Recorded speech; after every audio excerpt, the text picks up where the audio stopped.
Independent, infamous, important. Some musicians tend to fly under the radar, but end up creating some of the most loved compositions in music history. I'm Abigail Crater, and this is Runarounds.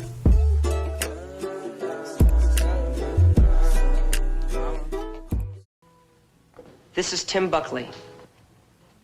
During the revulsionist nature of the 1960s, protest and folk music dominated radio airwaves thanks to artists such as Joni Mitchell and Simon and Garfunkel.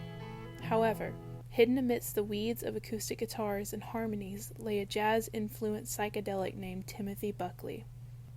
Known for avant-garde crooning, Buckley released 9 studio albums during his career before succumbing to a heroin overdose in 1975 when he was just 28 years old. Buckley left behind a wife and 2 sons, one being Jeff Buckley, who had a short-lived music career as well, only releasing 1 studio album before passing when he was 30 years old in an accidental drowning. Here, Jeff briefly talks about his relationship with his dad. He split before I was born. He didn't really keep contact with me and my mom, except for one time. And I was asleep at the time, I was probably 2. You know, it was like he decided not to be a father. So, I don't really dig talking about this subject, but my friend Bill Flanagan wrote this really loving article about me, and it came on the stage and he said he heard Tim Buckley's haunted voice.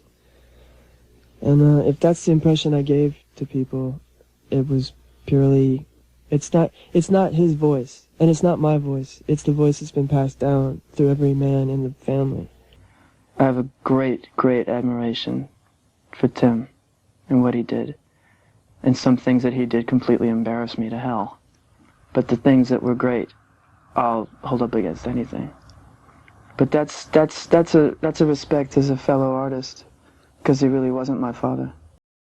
Tim Buckley wasn't as prominent as other songwriters in the 1960s, but still led influence and style to others within his short-lived 9-year vocation. Once I was a hunter,